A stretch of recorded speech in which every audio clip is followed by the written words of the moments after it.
Hello, my name is Lloyd, Zelu Lloyd, and nobody dares recommend what I do. And I'm here to bring you the best and the worst of Mexican cinema. Today, the 7 escapes of Captain Phantom. Unfortunately, one of Mexico's internationally best-known personalities is El Chapo, a drug lord notorious for escaping a high-security prison through an underground tunnel. So many assume he is our biggest criminal escape artist. But actually it's not even close. The record in escapes belongs to a man from the 1950s nicknamed Captain Phantom, Capitan Fantasma in Spanish. It's not clear how many times he escaped different prisons, including high security ones, but for sure more than 7. He was an actual criminal, mostly he did burglaries and muggings, and the police even blame him for several assassinations. He was in fact proud of his robberies, insisting that he only robbed rich people, never the poor. However, he never actually gave the poor anything, so definitely Robin, not much good. Today's movie, however, is not really based on the life story of Santiago Reyes Quesada, the real Captain Phantom, but of an alternate version, a much more benign, not actually criminal man who the filmmakers called Antonio Pardo. Antonio is not a criminal. He is just a fun-loving, smooth-talking, live life on the fast lane sort of guy. But he tends to get into trouble easily. And I mean really, really easily.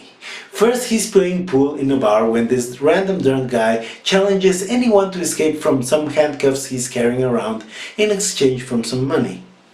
And Antonio accepts, asks how much time he has, is told, all night if necessary, and takes him off in 5 seconds.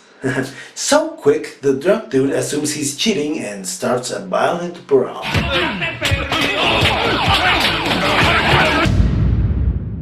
For this, Tony is thrown in jail for a few days, but he won't accept this injustice, so he waits for midnight, escapes his cell, knocks out a sleeping police captain, and just walks out wearing his uniform. Capitan. For this, he is nicknamed Captain Phantom in the press, which he doesn't like because he would rather be known as an honest person. So he moves to a new city and gets a humble job as a locksmith, his actual trade. But unfortunately, a couple of thieves hire him to unknowingly break into a house and open up their safe for them, except of course it isn't their house, or their safe, and he is thus framed and arrested for the burglary. Oiga, pero si esto está... Calladito, calladito y no te pasa nada. Now you might think that locksmiths have some sort of process, rules or procedures to avoid getting into situations like this, and sure they must, but look, for the sake of entertainment, look here. Antonio is in jail again, so he joins the woodworking workshop and becomes so good at it that the prison's chief of security commissions a desk for him, and sure enough, it arrives to his external office. Very pretty, well built, sturdy, many drawers, and above all, pretty big. Roomy even.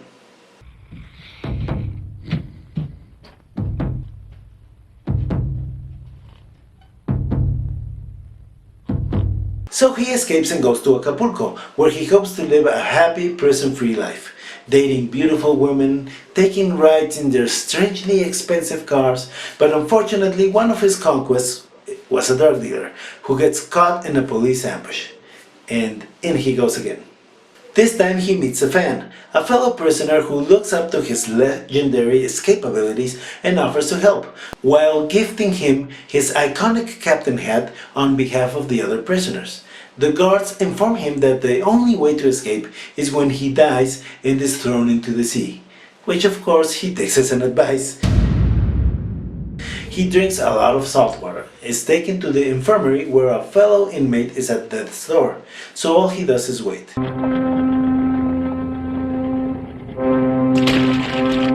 He escapes to the USA to work at a Mexican-style restaurant far away from Mexican authorities. But not far away from Border Patrol.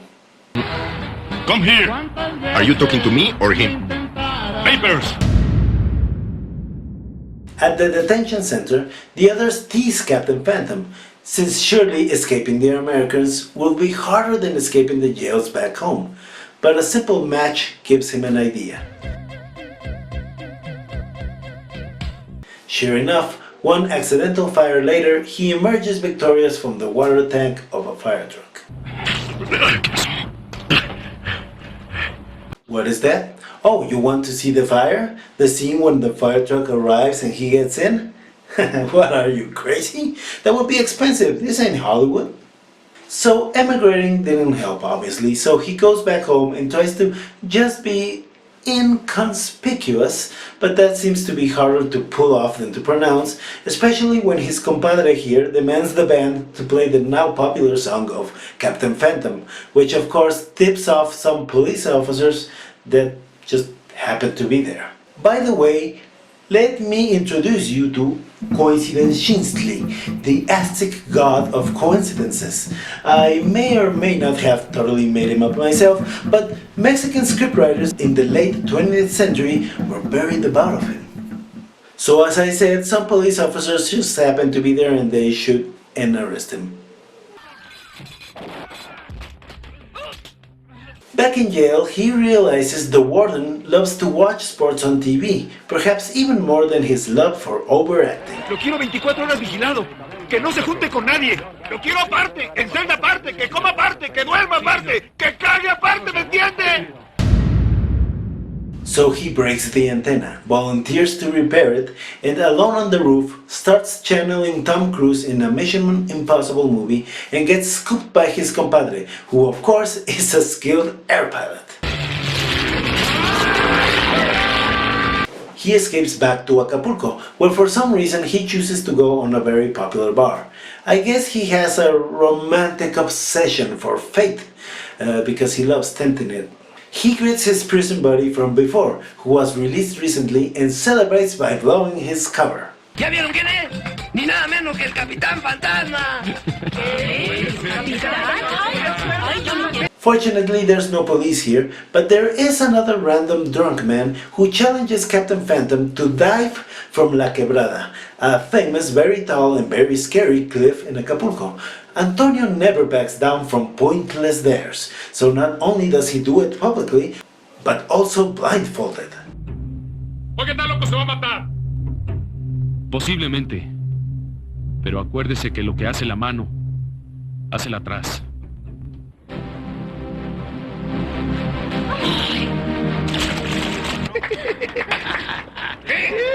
Okay. Very impressive, and apparently also illegal since he is immediately arrested. Just FYI, these dives are not actually illegal, so once again, would you kindly look over here?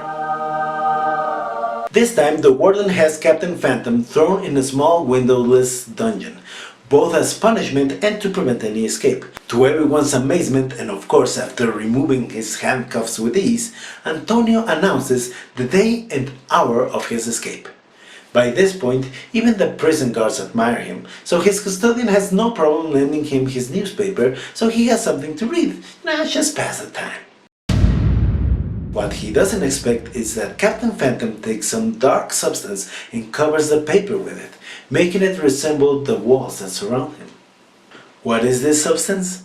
There are some other implications made in the film, but I say it's just dirt and sunya. Anyway, the day of his escape comes. There are media outside the prison, and sure enough, on inspection, the dungeon is now empty.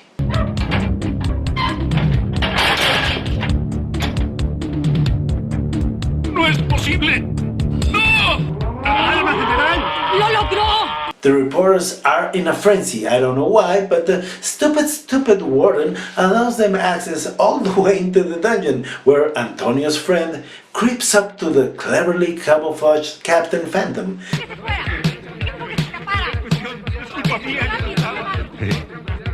Gives him a reporter disguise, and yes indeed, they just walk out the front door again. We're almost done. The pair take up jobs as truck drivers, and because they can learn from their mistakes, they avoid busy bars and public spaces at all costs. But the powers of coincidence are too much, as federal officers also await there and arrest the impossibly unlucky Antonio. And this is where things change. You see, the prison staff has been removed for incompetence, and the new management is, how can we say it, much more serious about stopping the humiliation. One cold summer night, they conspire to declare officially that Captain Phantom tried to escape again. They drag him out of his cell, despite the frenzied protests of his fellow cellmates, who can predict the nefarious plan, and then take him to the patio, where his seventh and final prison break is to be violently prevented. And this is no joke, where the single best line of the movie is spoken. Esta noche se muere el capitán fantasma. No. Esta noche asesinan a Antonio Pardo. El capitán fantasma se les fugó de nuevo. ¡Fuego! Now, in an effort to persuade you to look for the movie and watch it yourself, I usually don't spoil the ending. So it is unusual that I actually did tell you the sad fate of the clever and brave Captain Phantom. Or did I? Thank you so much for joining me. If you like this recommendation, please let others know and meet me again for another taste of the best of the worst.